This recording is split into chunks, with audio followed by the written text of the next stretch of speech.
земање на тоа што не е својствено за Социјалдемократскиот сојуз на Македонија, тоа е станување на партија која што повеќе е клиентелистичка наспроти вредностна партија. Ако не е наш, тогаш соодветно треба да одговара. Ако е наш, ќе затвориме очи. Така, ја кажувам народски, држава не бидува. Постои ли судир помеѓу раководството сегашно во СДСМ и пратеничката група во парламентот? Не постои судир. Постои некогаш несогласување околу ставови. Јас сум еден од тие кои што знае понекогаш да бидам гласноговорник на несогласувањето. Дали тука ќе се вклучи ОЛАФ агенцијата каде што би се правила и посебна независна финансиска истрага која што би траела обично од 2 до 3 години, што уште повеќе на долг рок ја зголемува неизвестноста кај земјоделците. 90% од децата кои се преживеани не се сеќаваат воопшто на настанот и што точно се случило и како се спасили и кој ги спасил. Имам неколку другари кои починаа спасувајќи други деца. Не залажуваат дека нашиот глас се слуша. Мислам дека најмалку се слуша гласот на уметниците, се слуша гласот на политичарите, се разбира.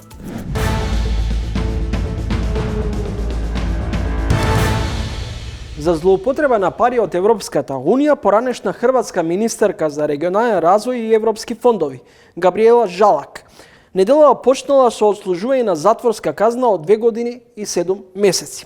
Осудена е за злоупотреба на службена положба и за приватно трошење на пари од Европската Унија. Министерката признала вина и во двата случаи. Гостин во ова издание на Трилинг Фатмир Бетичи, поранешен вице-премиер за економски прашања, пратеник во законодавниот дом. Господин Бетичи, во оваа најава на стартот, зошто кај нас доцни или ја нема правната сигурност и политичката одговорност? Благодарам прво за поканата и можноста да збориме.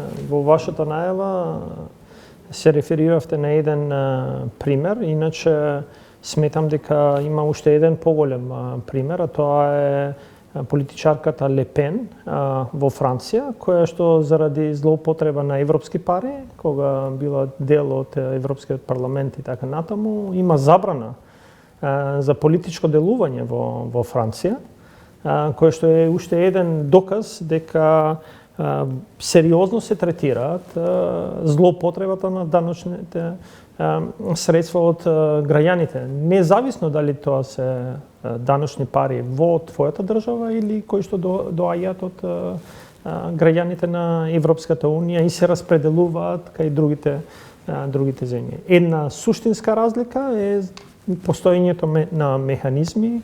Хрватска е земја членка на Европска Унија со навистина висок ниво на независност на правосудниот систем, затоа што тоа е еден од императивите кои што секоја земја членка на Европска Унија треба да го постигне, а ние се бориме се уште овде дали воопшто треба да им доделиме буџет на правосудниот систем за да они ги подобрат капацитетите и соодветно може да постапат. Дури слушнав една интересна изјава апропо злоупотребите на средствата во ИПАРТ и веќе суспензијата на исплатите од ИПАРТ агенцијата, дека во обвинителство немало соодветен капацитет за тоа да го направи. Да, може би. Ја не се согласувам дека во државата нема соодветен капацитет, затоа што таа е една агенција која што независно делува и дури во Министерството за финансии, во одделението за ја викаат така на англиски CFCD, кратко Contract Finance Department, има соодветни капацитети за да проверат дали и како и тогаш се покренува целиот механизам на Европска Унија за да проверат. Кога се сака, може соодветно. Но за жал, ќе кажам, и ова го кажувам од моето искуство не само во политиката, туку и надвор во политиката, затоа што некојаш јас се занимавав со европски фондови сериозно добро и сум добар познавач на европските фондови. Ние ги третираме можните луѓе кои што злоупотребуваат како наши и ваши. Ако не е наш, тогаш соодветно треба да одговара. Ако е наш, ќе затвориме очи. Така, ја кажувам народски, држава не бидува. Коруптивните скандали во платежната агенција не се акутни, туку тие всушност се хронични. И во други случаеви и порано имало вакви коруптивни заврзлами. Зошто ова често ни се случува? Не, навистина, ние веројатно како општество сега, кажувам како граѓанин, премногу прејудицираме дека имаме хронични состојби кои што никогаш не се докажани. И ние на широко зборуваме, но еве сега за прв пат имаме пример во кој што не е веќе озборување, туку на дело фатени одредени луѓе кои што се дел од коруптивна сделка во еден од предметите и прашањето на обвинителството ќе биде да веднаш постапи и докаже дека не е само еден. Поинаку, сите разговори дека да, таа институција е корумпирана, но во реалноста никогаш докрај не е отидено и не е докажано, паѓаат во вода. Ние мораме да имаме примери во кои што ќе покажеме дека сакаме вистински да се бориме против организираниот криминал и корупцијата. Дали откривањето на скандалот во владините редови со криминал околу европските пари покажува дека е ранлива и владеачката пирамида на ВМРО ДПМН пред налетот на апсолутна власт? Не, тоа покажува дека веројатно не само владеачката пирамида на ВМРО ДПМН, туку и во другите сегменти, во целата коалиција, недоволно се внимавало на кадрите кои што се поставуваат и дека корупцијата веќе во државата е системски проблем, не е само личен проблем на одредени луѓе, но бидејќи они дојдоа на власт со кажување дека ќе докажат, сметам дека многу брзо треба да тоа го направат и мислам дека најдобар доказ за тоа би било кога кривичниот законник, согласно и извештајот на Европската комисија, кој што вели дека треба да дојде и да биде променет. Соодветно да казнивоста биде соодветна на тие кои што постапуваат спротивно на вредности за кои што сите сме полни со кажување какви вредности сакаме да ги постигнеме. Дали денес сметате дека направивте грешка, додека вие бевте на власт, што направивте измена на тогашниот кривичен законник, со што дел од луѓето беа амнестирани, на дел од нив им беше преквалификувани судските пресуди? Носењето на било која одлука во одреден временски период треба да се гледа од тој временски период. За жал, разговорот дека тоа се донесе за некои идни случаеви не држи. Тогашната опозиција не клеветеше дека го носиме за да се заштитиме, а впрочем нивните другари кои што денеска заедно владеат, беа тие кои што највише има придобивка од носењето на кривичниот законник.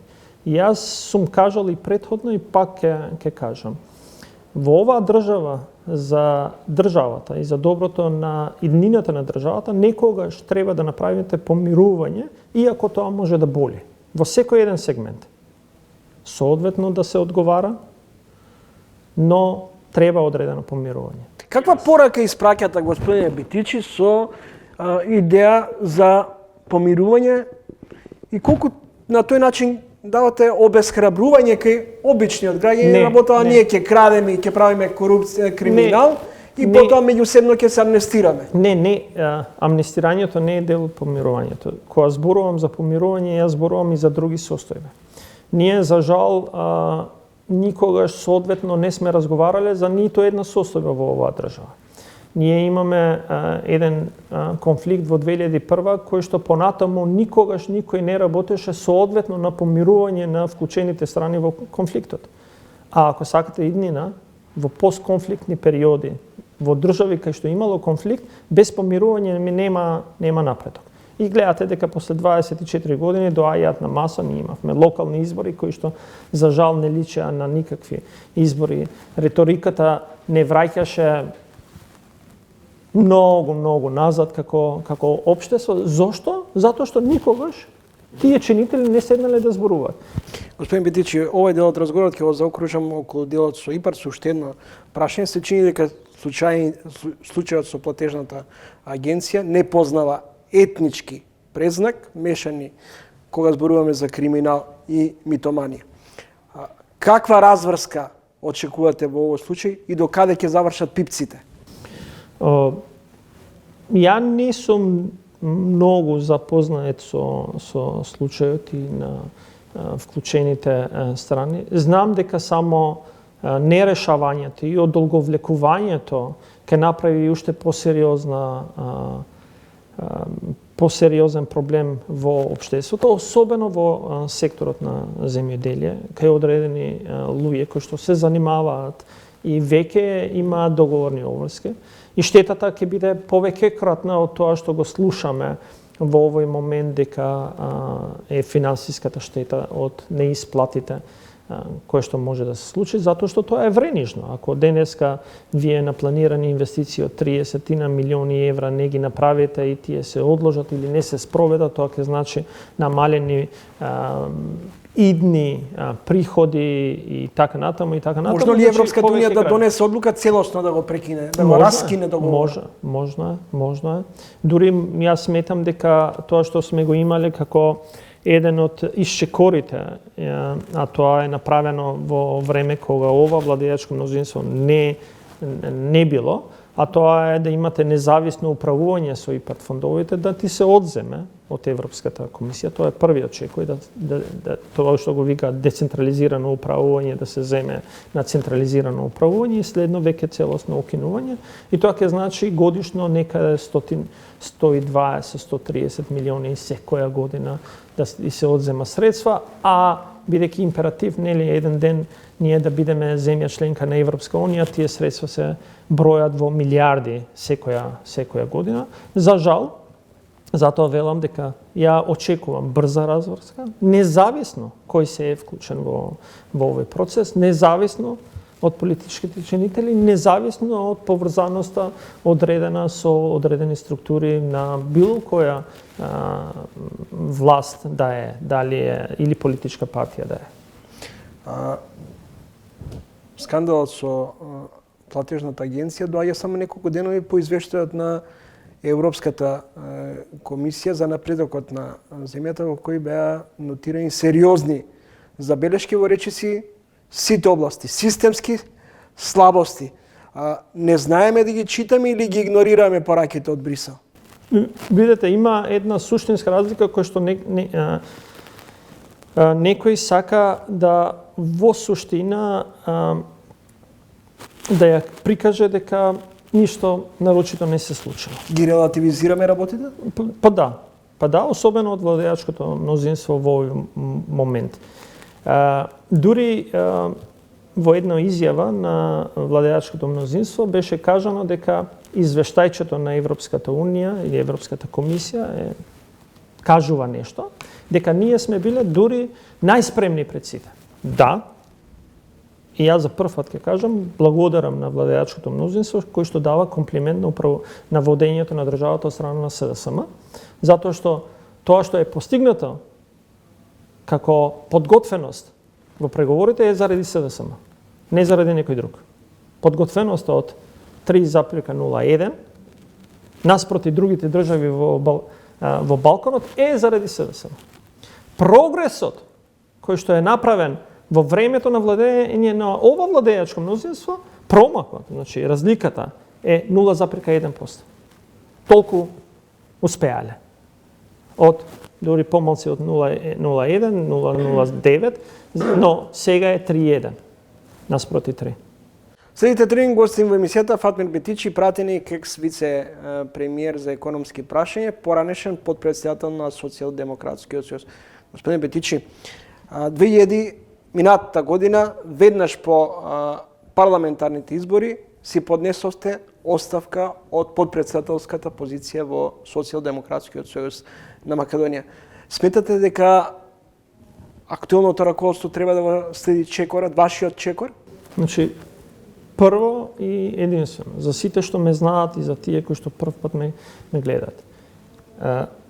Тие што ме знаат дека јас сум човек кој што секоја се води од лична одговорност. Прво почнуваш од себе си. Ја во тој момент почувствував лична морална и етичка одговорност. Дека можеби не бев еден од најодговорните за поразот на парламентарните избори, но бев дел од, и затоа поднесов оставка од позицијата на подпредседател. Јас сметам дека секој, а особено затоа што СДСМ било познато и е познато да во нејзе учествуваат луѓе кои што се со високо интелектуално мнение, високи морални вредности, веруваат во вредностите на социјалдемократијата и во принципите на владење, да они секој од нив сам одлучи неодложно дали има одредена одговорност во резултатот кој што е на локални избори. Ја дури сега, бидејќи не сум дел од раководството, ја учествувам во одредени кругови затоа што сум пратеник на таа партија, велам не секогаш треба сите да го вперуваме прстот на колективните органи на управувањето. Можеби во колективните органи на управување не сите подеднакво се одговорни за одредените резултати. И само размислувате, вашиот став поставен во однос на колективната одговорност е во спротивност на мислењето на вашиот лидер Филипче, кој вели нема индивидуална, туку колективна одговорност. Не сум ја слушал изјавата, морам да признам, но ја сметам дека како општество ние мораме да се навикнеме на индивидуална одговорност. Впрочем, целиот разговор што го имавме претходно зборува за индивидуална одговорност. Јас во ниту еден момент не кажав дека одредена политичка партија е корумпирана или криминогена, туку реков поединците кои што се сгрешиле пред законот треба да одговараат. И тоа е разликата во политичкото делување кој што јас сметам дека треба полека во ова нова политичка фаза во државата да се наметне како делување. И постои ли судир помеѓу раководството сегашно во СДСМ и пратеничката група во парламентот? Не постои судир. Постои некогаш несогласување околу ставови. Јас сум еден од тие кои што знае понекогаш да бидам гласноговорник на несогласувањето и сметам дека тоа е убавината на политичката партија на СДСМ. Но секогаш после разговори сме нашле заеднички јазик за да ги представам интересите на политичката партија во овој случај и на вредностите кои што ги носиме. Затоа што ја не сум познат како човек. Зошто доживеавте два последователни големи порази? Јас сметам дека првиот пораз на парламентарните избори и таму се за жал не ја направивме соодветно целата анализа, се должи на низа на прашања кои што сме ги зборувале, но и не се зборувани, а тоа е почнувајќи од внатрешната, можеби недоволна организираност во партијата, занемарување на идеолошката матрица на партијата и вредностите во партијата,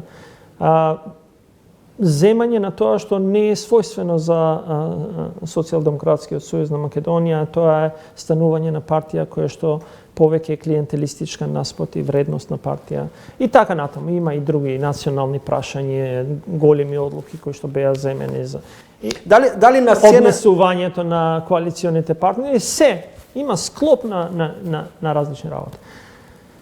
За да дојдеме до локалните избори. На локалните избори јас се зависи какви беа очекувањето. Јас го очекував овој резултат. Некоја внатрешна желба беше да имаме еден глас повише од парламентарните избори, затоа што ќе беше навистина победа, но знаејќи го малиот, земејќи го предвид малиот одзив на гласањето за локалните избори, беше за очекување дека ќе имаме ваков резултат. Кога овој резултат би се повторил на парламентарни избори, сметам дека навистина е за загрижување и затоа сметам дека ова е конечниот момент на сериозни концепцијски промени во партијата, ако сакаме навистина партијата да се полека се врати, некои ја викаат рехабилитира, некои ја викаат реструктурира и така натаму. Ја велам да се врати таму кај што е местото на партијата, а тоа е да владее со државата. Очигледно е дека капацитетот за владење соодветно на државата постои таму. Дали на сцена во моментов игра на тронови во Социјалдемократскиот сојуз, лидерот актуелен вели во моментов не се повлекува од позицијата претседател на партијата, меѓутоа во јавноста се повеќе се зборува дека се разговара потајно, скришно, дискретно за внатрешно подлабоко реформирање. Не, јас сметам дека мора да има реформи. Реформите не вклучуваат само име и презиме на некого. Ке вклучиш еден или ке вклучиш, туку реформите вклучуваат целосно внатрешно реконфигурација на начинот како функционира.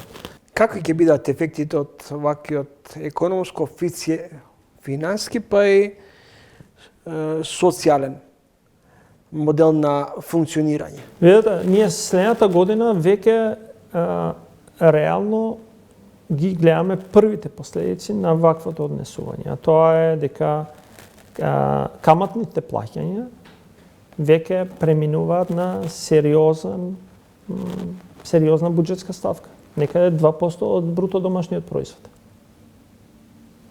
9,7% ви се капиталните инвестиции во буџетот, а некаде 2% ви се каматните плаќања за задолжувањето. Ако на ова додадеме и новите задолжувања, моето предвидување е дека за 2 години ние ќе плаќаме некаде од прилика 4% од бруто домашниот производ само на камати и провизии од задолжувањата. Во структурата на буџетот тоа е далеко повише, затоа што 300 милиони евра каматни плаќања во структурата на буџетот од 6,7 милиарди не се 2%, туку се далеко повише, некаде 4 и нешто посто. Ако ти креираш буџет во кој што 4% ти се ги фрлаш таму, а 9% ти се капиталните инвестиции, има сериозен проблем. Среднорочно во државата. А ги гледаме од друга страна да приходите не баш многу растат. Особено приходите кои што треба да кажат дека има сериозна добра деловна активност. Тоа е сериозно доведено под прашање. И тогаш ваквите разговори треба да бидат битни за еднината на државата. За жал, тоа не го гледаме и за жал јас сум сериозно загрижен. Што ќе правиме за 2 години од денеска? Не за следната. Следната е сериозно тешка година, но што за 2 години од денеска ќе зборуваме во 2028 за каков буџет, за какви политики и како ќе се справуваат. Затоа што видите, ние за 1 година, јас ќе потсетам целата јавност. Во економската понуда што имавме на парламентарните избори, во кој што јас бев еден од чинителите кој што ја подготвуваше, ние зборувавме за минимална плата од 500 евра, веќе првата година, после земање на власта, тогаш, 24-та, сега ќе имавме 500 евра. Сите други земји на Западен Балкан тек сега носат такви одлуки. Јас тврдев дека веќе ќе ја направиме во 2024-та. И за окружување на мандатот, воден од Социјалдемократскиот сојуз на Македонија, со 800 евра минимална плата, со императив до 900 и нешто при влез на Европска Унија, затоа што нашите проекции беа дека до 2030 би станале земја членка на Европска Унија. Кажете ми, кои се проекциите на сегашната влада во еден од параметрите во кој што гледаме дека се повеќе од работно способното население особено во индустрии во кои што се поврзани со висока употреба на работната сила, ние имаме предвидување за растот на минимална плата. Не, еве денеска ја слушнав изјавата, или извинете, вчера ја слушнав изјавата од министерот за економија, вика не се секирајте, во март ќе имате 2000 денари повисока минимална плата. Благодарам за гостувањето. Благодарам и вам.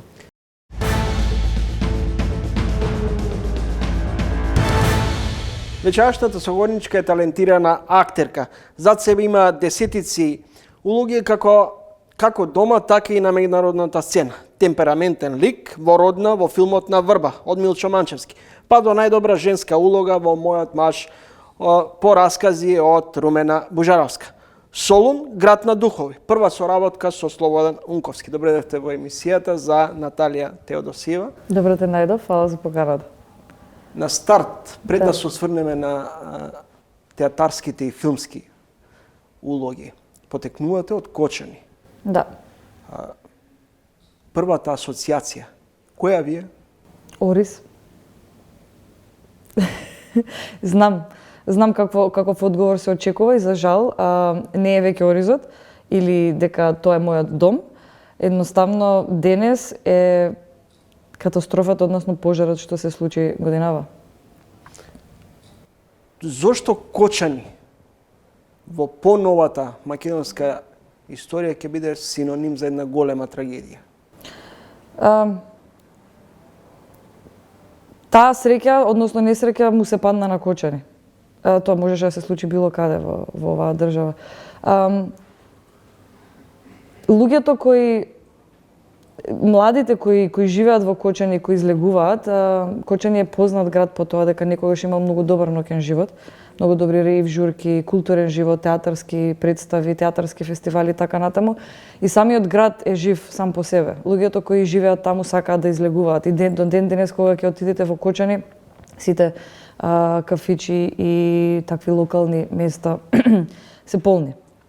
Така што ако некогаш барам некакво објаснување зошто баш во Кочани, си реков можеби затоа што многу сакаме да се забавуваме. Меѓутоа не е тоа одговорот. Одговорот е невниманието, негрижата и корупцијата која веќе со години владее во нашата држава и во нашиот трул систем. Имате некој близок кој настрада или е тешко повреден? Кочани е мал град, мало место. Сакале не икеле, ние меѓу себе се познаваме. Се сеќавам на првата вечер, односно во понеделникот вечерта кога се случи пожарот, јас веќе бев дома во Кочани и сите бевме надвор излезени. Едноставно луѓето не можеа да седат дома. Палевме свеќи на плоштадот и никогаш нема да го заборавам тој момент кога излеговме со мојата фамилија надвор. Имаше премногу луѓе и верувајте не знаевме на кого кој му починал или на кого кој е во болница.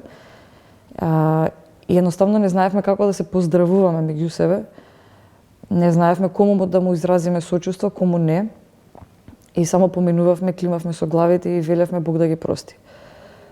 Тоа добри 3-4 дена така се поздравувавме ние во Кочани, затоа што се уште не знаевме чија фамилија изгубила некого. Инаку, да, имам роднини кои беа на лекување во странство. За среќа се добри и се дома. Со добра психолошка поддршка добро се справуваат со таа траума. Меѓутоа, има еден факт дека 90% од децата кои се преживеани не се сеќаваат воопшто на настанот и што точно се случило и како се спасили и кој ги спасил. И веројатно тоа е една олеснителна околност полесно да поменат низ траумите. Имам неколку другари кои починаа спасувајќи други деца. И верувајте дека тоа е првата помисла кога ќе влезам во Кочани, често одам во Кочани. Дискотеката е на самиот влез од градот, беше од самиот влез на градот и секогаш кога поминувам од таму ги замислувам нивните ликови и како успевале да се справат со тоа, како го изгубиле животот, како се задушиле, кого спасиле. После тоа се замислувам себе си како јас сум таму, дали ќе се спасам, Дали нема да ме се спасам, затоа што како и секој друг кочанчанец, истото би ви го одговорил. Ние пораснавме со таа дискотека постоеше некаде 15 години. Јас работев таму кога бев помлада. Од самиот ден на отварањето сум била во таа дискотека, така што без разлика дали имаме близок роднина, пријател, другар кој е загинат или повреден, сите го чувствуваме тоа, затоа што сите можевме да бидеме на тоа место. Теодосиева, во каков филм живееме? По природа сум оптимистичен човек и многу ми е жал што ќе морам да го кажам ова, се повеќе ми се чини дека живееме во некаков дистописки филм. Дека, пред очи ни се случуваат трагедии од вакви размери. Буквално мирисот го осетивме на тој пожар и на тие изгорени тела во таа дискотека. Буквално го осетивме.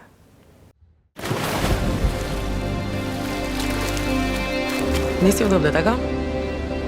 Не. Сладка си, ќе се снајдеш. Мајката ми се јави. Што сакате, не ми е јасно.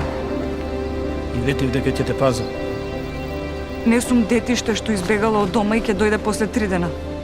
Бев многу амбициозна кога бев студентка и кога завршив. Мислев дека светот ми припаѓа на мене и дека се треба да работам и дека морам да работам. Ми се случуваа проекти, не ми се случуваа проекти, меѓутоа добро се снаоѓав со нив. Имав прекрасна соработка со Унковски, 3 проекти кои можам одговорно тврдам дека ми имаат оформено како актерка. Тоа искуство не би го заменило со ништо. Така што почетоците мислам дека ми беа доста плодни и креативни и шаренолики. Кога ќе кажам шаренолики, мислам на тоа дека работев во повеќе театри. Не се вработив брзо, јас се вработив сега пред 3 години ми се чини. И тоа што долго време работев во различни театри со различни ансамбли, исто така ме оформи да бидам денес тоа што сум, да ги гледам малце поразлично работите и да сакам да работам нови работи, нови форми. Што има да не се разбира? Е нормално. Хендикепирана, ретардирана, нема да може да се грижи за себе. Немој да ме родниш, Бранко. Немој да ме родниш. Господ не сакал така. Не смееме ни да... Она што не смееме, Бранко, е да му го уништиме животот на другото дете. Душата ги си трогалта.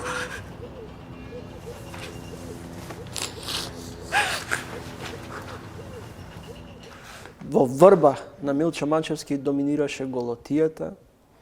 Во Мојот маж бевте избрана за најдобра женска улога.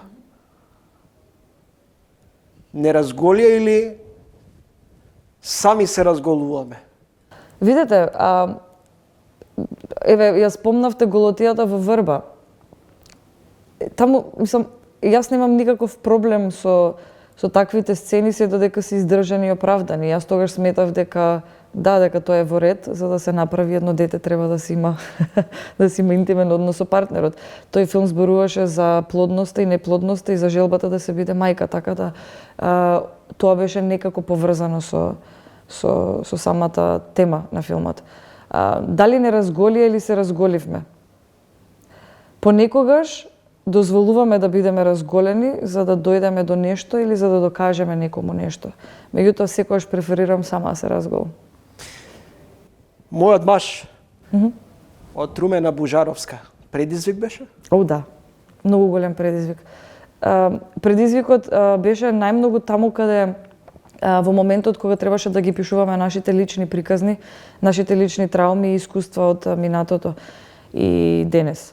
Така што таа представа е комбинација од расказите на Румена и тргнувајќи од расказите на Румена, од темите на расказите, ние се пронаоѓавме во нив и зборувавме за нашите случки, некои слични случки поврзани со темите на Мојот маж. Така што таму ние одлучивме да се разголиме. Колку македонската кинематографија дозвола домашни актери да продефилираат и на меѓународните сцени. Иако тоа не изгледа така дека македонската кинематографија и нуди можност, меѓутоа не станува збор, минусот овде јас не го ставам кај продукциите или кај нашата кинематографија.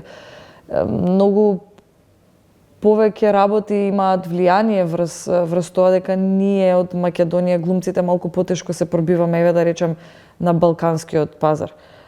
Прво пред се јазикот е првата бариера, контактите и така натаму. Србите и хрватите се многу тесно поврзани и југославенската кинематографија која во самото тоа време била голема, тие се уште ја држат таа индустрија и нормално дека работат многу повеќе отколку ние. Ние потешко влегуваме во нивните кругови поради јазикот. Многу било полесно да дојдат срби кај нас да играат и да играат главни улоги во филмовите отколку ние кај нив. Веројатно затоа што тогаш се сметале како доминантна земја од тогашната Југославија. Така што ние продуцираме добри филмови, колку и да сме сиромашни во поглед на квалитетот, односно квантитетот, би рекла, имаме добри филмови и имаме многу добри глумци. Дали културата е на маргините? Да, ми се чини дека последните 3 години дури бега малце од маргините, како избледува. Не се инвестира доволно во културата, не се инвестира доволно во македонски автори, исто така која се прашувам, во македонски драматурзи, писатели и така натаму. Видете, генерално македонскиот филм зависи од македонската филмска агенција, која е нормално влече финансии од Министерство за култура. Значи, све зависи од државниот буџет. И еден од проблемите, односно, како да кажам, пречките е тоа што сите чекаат од државниот буџет. Кај нас се уште се нема развиено на продукција која е сама се финансира и сама си ги враќа парите. Така што би рекла дека сите чекаме од државата. Државата не нуди многу голем буџет. Што ве прави среќна? Љубов. Ме прави среќни луѓе. Кога ќе видам среќен човек, и јас сум среќна. Ме прави среќна правда и ме прави среќна кога ќе добијам нешто што го заслужив само затоа што јас сум јас и сум го заслужила тоа. Ваши блиски пријатели ќе речат Наталија е позитивна личност. Што ве вади од такт? Неправда. Лаги. Многу добро фаќам лаги. И тоа ме вади од такт. Неправда и лага. И непотизам. Кога ќе излезете од вашиот дом, првата реакција што ви е? Што е вашата прва помисла? Што најмногу ви иритира? Дупките. Генерално како сакате се отете ги, во повеќе смисли. Дупките на улица, дупките на тротоар, дупките во системот, дупките во душата, дупките во луѓето. Многу често гледам несреќни луѓе по улица и сакам да одам пешки. Живеам во кисела вода и секогаш преферирам кога можам да одам пешки. Луѓето со кои се разминувам се тажни и разочарани. И што мислите, зошто луѓето се тажни и разочарани? Затоа што живеат во општество кое ги тера да кое ги тера да бидат исплашени, да се плашат од комшијата, да се плашат од системот, да се плашат од болести, да се плашат ако се разболат да отидат во болница дека не можат да се излечат и така натаму. И се плашат дека не можат да се ги вратат кредитите кои ги извадиле за некои основни работи елементарни во својот секојдневен живот. Колку денес се слуша гласот на уметниците? Не знам дали некогаш се слушал. Додека јас сум овде и творам, не мислам дека се слуша. Ние си мислиме дека се слуша и некои луѓе ни даваат простор и само не залажуваат дека нашиот глас се слуша. Мислам дека најмалку се слуша гласот на уметниците. Се слуша гласот на политичарите, се разбира. Тоа ви иритира? Многу. Да, не мислам дека јас како уметник можам да кажам нешто што некој до сега не го кажал и дека јас ќе ја поправам државата, меѓутоа моето искуство, јас со тоа што се бавам со емпатијата и со емоциите и со проблемите на некои карактери и луѓе, може да допратите како до некого. Има луѓе кои не почитуваат, доаѓаат во театар, ги гледаат нашите филмови, веруваат во нас И можеби тие луѓе кога ќе не видат и на други платформи, исто така ќе веруваат во нас и можеби ќе поправиме нешто. Секој карактер кој го износувам на сцена има порака и има нешто да каже. И има луѓе кои го слушаат тоа. Благодарам за гостувањето во емисијата.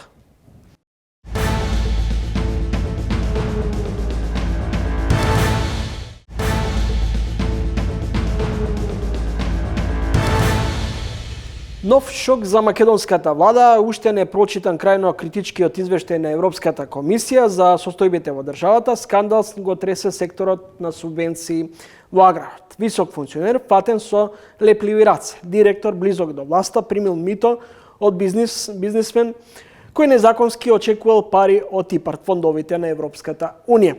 Стопирани се исплатите и конкурсите за европските пари во македонското земјоделство. Независност дали оваа мерка ќе ја предложил премиерот Мицковски или пак одлуката стигнала од Брисел. Факт е дека ова не говори добро за имиџот на државата. Гостин во ова издание на Трилинг, Лилијана Јоновски, добро дојдовте во емисијата. Добро ве најдов и благодарам на поканата. Во каква состојба се денес земјоделците? Остана на некој начин во моментов се со празни раци. Она што во меѓувреме се случи, за жал да внесува одредена неизвестност во целиот овој процес, со оглед на тоа што сепак станува збор најпрво за европски пари. Ние се уште немаме јасна слика до каде сето ова ќе оди, односно дали истрагата и она што ќе се случува во наредниот период ќе остане само на национално ниво, дали Европската комисија ќе превземе посебни други мерки, дали тука ќе се вклучи ОЛАФ агенцијата каде што би се правила и посебна независна финансиска истрага, која што би траела обично од 2 до 3 години, што уште повеќе на долг рок ја зголемува неизвестноста кај земјоделците. Ова е состојба која што години наназад се провлекува. Ако ме прашувате кои се во моментов загрозени, најзагрозени, според она што имавме можност исто така и да го слушнем изминатите денови според официјалното известување на Министерството за финансии, би рекла дека можеби најзагрозени се тие кои што чии што договори веќе се завршени, чии што инвестиции се веќе реализирани. Според она што беше кажано страна Министерството за финансии, дека тој износ изнесува околу 400.000 евра. И најзагрозени во моментов можеби се и оние кои што веќе аплицирале, веќе се нивните барања се во процес на обработка. Според Министерството за финансии тие се некаде дури околу 20 милиони евра кои што ќе бидат ставени под знак прашалника кои што треба да се доделуваат, така да можеби ги има од сите мерки и од мерката 1 и од мерката 3, од мерката 7. Само да појаснам, сите овие мерки се однесуваат на различни аспекти од земјоделскиот развој, од руралниот развој. Мерката 1 е конкретно на модернизацијата во земјоделското стопанство. Најмногу имаме тука апликации и тука директно ќе бидат погодени индивидуалните пред се земјоделци и семејните земјоделски стопанства, затоа што тие од тука најмногу и влечат средства. Господи Јоновски, над 170.000 земјоделски семејства кои стопанисуваат со аграрните површини, со европски стимулации почнуваат модернизација на производството и поквалитетен живот во селата. Зашто најчесто се искористени или се користат ИПАРД средствата? ИПАРД средствата веќе малку и напоменав, најмногу се користат во делот на мерката 1 за модернизација на земјоделско стопанство и најчесто тука е набавката на трактори. Например, имаше во последниве овие повици кои што од ИПАРД 3, значи од 2021 до сега, има над 500 барања кои што се исклучиво наменети за купување на нови трактори. Вториот елемент каде што најмногу се инвестира е модернизацијата во делот на купување, дали тоа е приклучна машинерија, дали се одредена машинерија во однос на берба, дали е некоја ситна мала преработка, генерално во тој сегмент најмногу се користат средствата. Постои ли опасност некој или дел од земјоделците финансиски да заглават после ваквата одлука од Брисел? Мое искрено мислење и мој впечаток со оглед на познавајќи ги состојбите во земјоделството повеќе од 17 години, искрено сметам дека нема некоја таква опасност. со оглед на тоа што сепак станува збор за договор кој што државата го потпишува со Европската унија, со Европската комисија, има одредени правила под кои што тој се спроведува и мислам дека крајното би било сепак овие трошоци, доколку се случи да дојде до некаква негативна одлука, сепак она што нели досега е договорено, е завршено, истото ќе мора и да биде исплатено со тоа што предпоставувам дека би се користеле наши средства. ИПАР 3 почнува од 2021 и трае 7 години. За прв пат Европската унија финансира и проекти од инфраструктурата, комунални потреби за животот во руралните средини. Имате ли увид што се гради со овие европски пари? Да. Со овие средства, да, се има можности, дури и дел од средствата ги користат и општините, ако станува збор за асфалтирање или унапредување на патната инфраструктура до 2 километри. Особено се користи во селата кои што ја немаат добра поврзаност со градовите. Исто така се користи за напредување на структурата, дали осветлување, дали е друга јавна структура, дали е поплочување и така натака во рамките на селските и руралните средини. И се очекува исто така и акредитација на мерка која што баш ќе биде наменета за рурална јавна инфраструктура, која што, да речем, уште не е во можност да се користи. Она што сега во моментов го имаме е модернизацијата, што ви ја споменам, на земјоделските стопанства, средствата кои што се за компаниите, преработувачката индустрија и последниот елемент е вложувањето во руралниот туризам. Има доста голем број на капацитети низ нашата држава, кои што можеби не целосно, меѓутоа во одреден сегмент се изградени токму со ИПАР средствата. Точно ли е дека многу често средствата од ИПАР завршуваат во погрешни џебови? Имаше доста индиции и доста се говори за тоа дека да, има такви примери. Меѓутоа сепак тоа не е докажано, не е утврдено како такво. Може би затоа и едни од забелешките и во овој последниот извештај на Европската комисија е дека отсуствува тој елемент на мониторинг. Отсуствува поголема застапеност на мерки кои што ќе бидат насочени кон борба против корупцијата, токму во овој елемент, во делот на исплатите, каде истите завршуваат, затоа што и во делот на мониторинг кој што во моментов се спроведува, не се спроведува на сите средства кои што се доделуваат, туку се спроведува на сосема мал елемент, дали се тоа 5% до 10%, кои што ад хок или по одредено време се врши проверка на инвестицијата и дали истата завршила во правилните раце. За ова, можеби, затоа и дојде можеби до некој ваков момент, па самата истрага ќе покаже и некои други недостатоци кои што биле присутни во текот на годините кога станува збор за користењето на ИПАР средствата и ќе може ваквите елементи да се докажат дека навистина биле или не биле така. Благодарам што дојдовте во емисијата. Ви благодарам на поканата.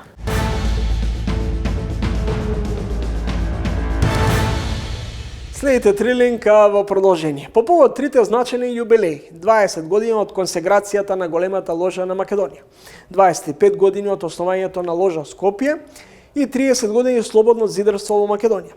Големата ложа на Македонија беше домаќин на повеќе од 20 делегации од различни големи ложи од целиот свет. Присуство на бројни големи мајстори и големи офицери од Европа, Америка, Африка и Асија. Во Трилинг кратки искажување за улогата, влијанието во општественото и политичко делување даваат едни од главните масони во Велика Британија. Пол Енекхам, највисок офицер за меѓународни односи на Обединетата голема ложа на Англија, како и Рик Енерман, теоретичар за слободно зидарство и автор на 6 публикации, член на Обединетата голема ложа на Англија. Well, I think I would go back to the very first principles, which modern Freemasonry comes from a period in English history where we emerged from when war had divided men in Europe, men on political and religious grounds. So Freemasonry is a set of morality which does not depend upon any particular religion, but which unites all people who are, we think, good men and tries to make them better by educating people into its precepts. Can we say that the Freemasons are a secret organization? Certainly not. In no way. I think that openness is a very important part of modern Freemasonry. Sadly, there have been periods in Europe when in Germany and in Italy and in Spain, if you were a Freemason, you were pursued as an enemy to the state. That is because these are dictatorships, and Freemasonry believes in democracy, in freedom of speech, in the importance of the individual, and these are threatening to those who are dictatorial, whether those be in church or state. Indeed, going back to our first principles, it was escaping from that absolute rule of the state and church. So at times, we have been forced to keep quiet because otherwise we will be rounded up by the state. But today, it's important we are completely open. The only thing we retain is that, and we've done this since the medieval times when stonemasons had to identify themselves to one another, we keep within the lodge, but only within the lodge, certain signs by which we recognize one another. What does it mean to be quiet? Can you explain further the context of the question? You said that the Mason must be quiet. There was a time, for example, in Spain, under General Franco, when if you had admitted to be a Freemason, the police would have arrived and taken you into prison. So during that time, it was necessary to be quiet. In the modern age, that is no longer necessary, I am pleased to say. There are still exceptions, sadly. In Saudi Arabia, for example, Sharia law. In China, still, the Chinese government does not like Freemasonry. So if you live in Hong Kong, say, or in Macau, possibly you have to be discreet. I would say discretion about your membership. What is it the influence of social and political life? We are a part of society and a perfectly normal part of society. I think the most important thing is that Freemasonry should be regarded as a perfectly normal organization of which to be a member. May I take the example of my own university, the University of Oxford. For 200 years, the Apollo University Lodge, of which I'm a member, have initiated men of the age of 18 and above, and it's been open knowledge that we have done that, and they've been just ordinary members of the university. So is that what you mean by your question? Is the Freemasons rules the world? I can tell you, if you could see how badly we organize many of our own events, you would realize that there's no possible way we could do that, nor do we intend to do so. Absolutely not. I mean, it's inconceivable. We're far too inefficient. I'm a doctor, PhD, having studied history, and my specialist subject, as it were, my thesis, was on 18th century England and in particular its connections with Freemasonry. I've been a Freemason for 40 years now and enjoy it a great deal. The Freemasons are the oldest fraternal organization in the world. What are inside the secret world of the Freemason? Well, I'm not sure that there is a secret world of Freemasons, and I'm not entirely sure that Freemasonry is the oldest fraternal organization in the world, although it is probably one of the oldest. Freemasonry began at the beginning of the 18th century as an organization that promoted and I think in some ways accelerated the ideas of the Enlightenment.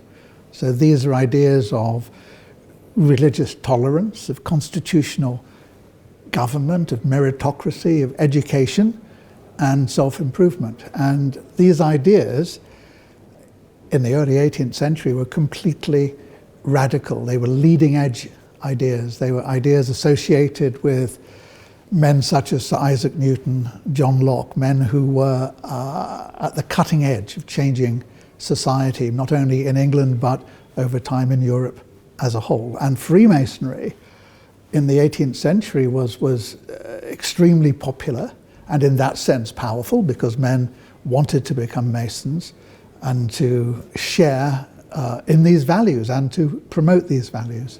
What do Freemasons believe? Well, I think essentially what I've just said. There is a belief in the benefits of self-improvement, and through self-improvement improving society. They believe in tolerance of all sorts, both political and religious. So it is not incumbent on a Mason to do anything other than have a belief in God. How that Mason expresses his belief in God is a matter for the individual, whether a Catholic, a Protestant, a Jew, a Hindu, a Buddhist, a Zoroastrian, etc., etc. And actually it was the first society in the world to be open to all faiths. What happens at the Lodge meeting according to the United Grand Lodge in England? Each meeting is different. The meetings essentially have a number of characteristics. There is an initiation when a non-Mason becomes part of the lodge.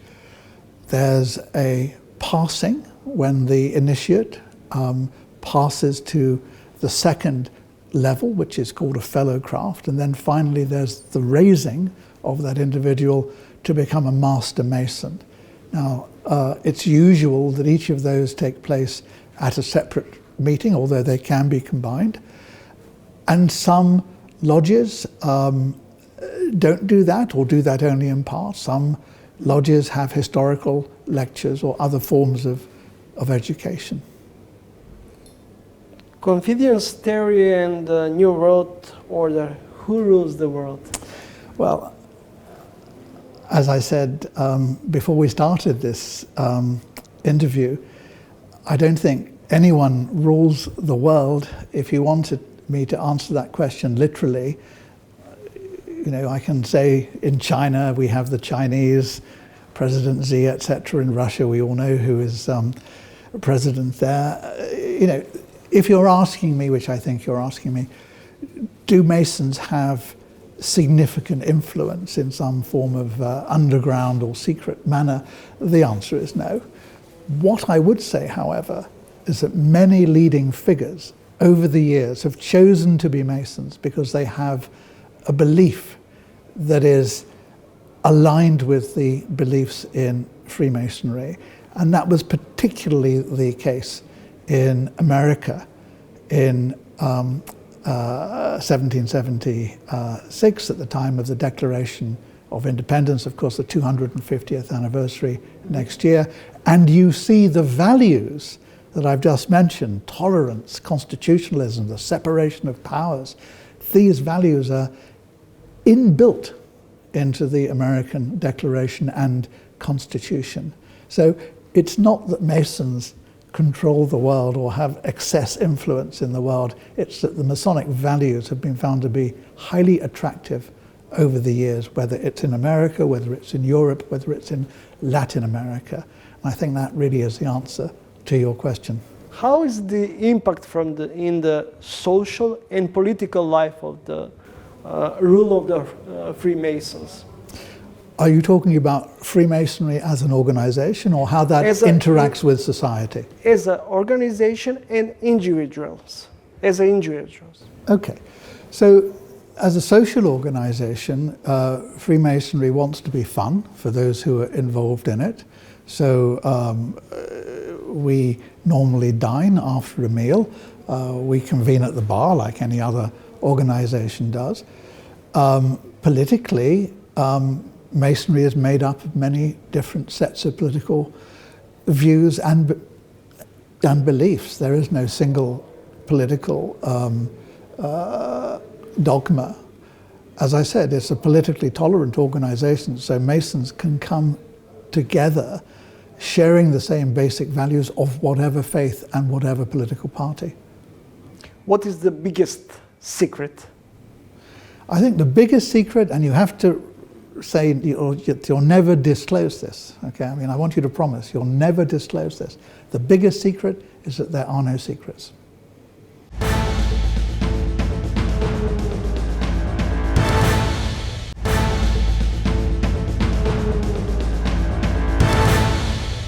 Во време кога дигиталната трансформација е клучна за секој бизнис, најсилната алатка што ја имаме е знаењето.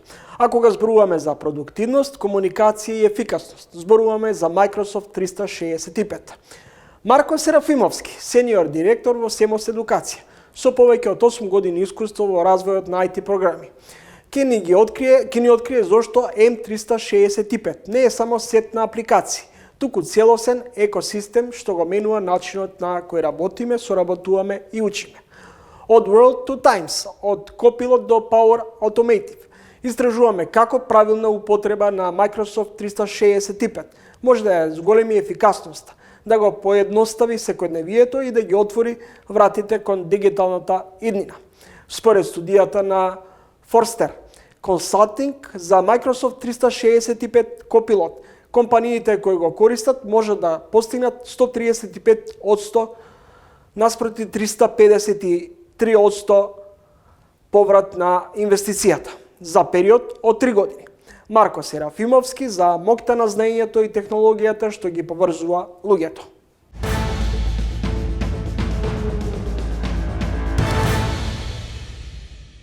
Колку од вас може да се пофалат дека секојдневно користат Microsoft Office алатки? Она што сме сигурни и можеме да го потврдиме е дека со овие алатки се сретнавме пред децении и се уште се дел од нашиот секојдневен бизнис.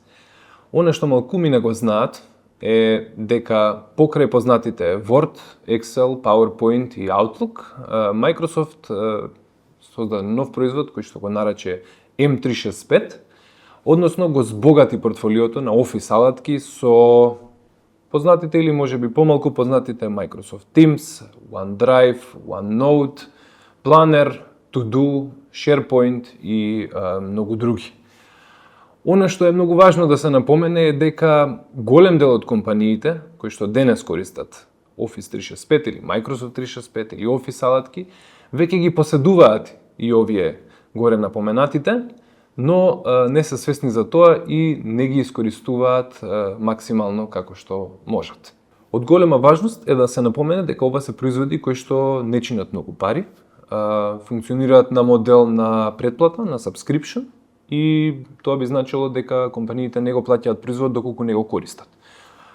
Бенефитот за една компанија да се користи ваква алатка е тоа што е многу погодна за микро и мали предпријатија, бидејќи тие се најчесто тие кои што бараат производ кој што е готов, а не некое софтверско решение кој што ќе чини многу пари и ќе трае многу време да се подготви за нив.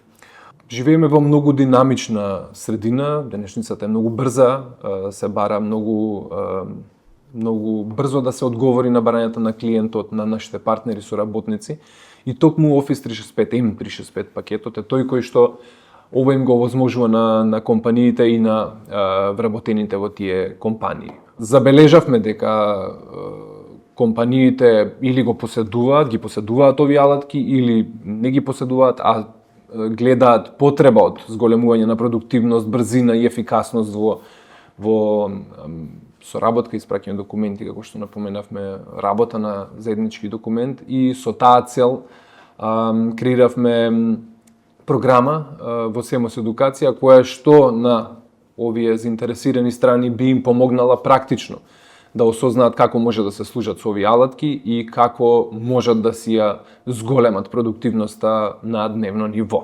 Достапни се податоци околу овие алатки и како они реално му носат бенефит на работодавачот, на компанијата, и податоците велат дека отприлика 2 часа дневно еден вработен би заштедил со користење на овие алатки, би ја зголемил својата продуктивност, и ако земе некој тим кој што би ги користел и би соработувал преку истите, тоа се отприлика 40 часа неделно кои што се заштедуваат од работното време на еден тим, што е импресивна бројка, ако земеме предвид дека за тие 40 часа може да се сработи нешто друго, може да се работи на друг проект и на друга работна задача.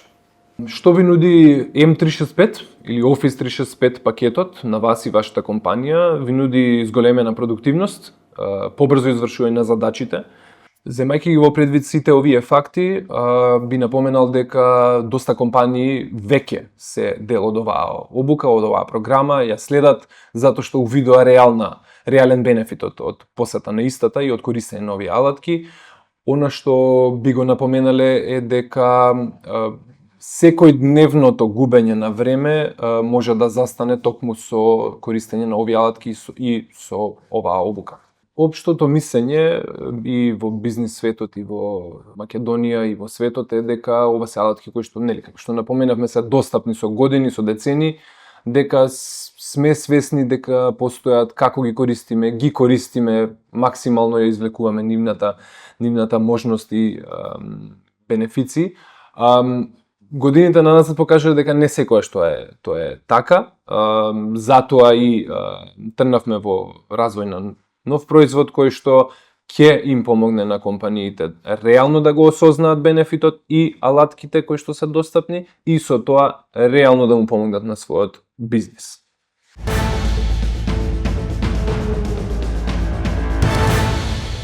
Тоа беше се за вечерашното издание на Трилинг. Довидување до идниот петок во исто време. Емисијата се реемитува и на регионалните телевизии низ Македонија. А во меѓувреме читајте не на порталот triling.mk. Довидување.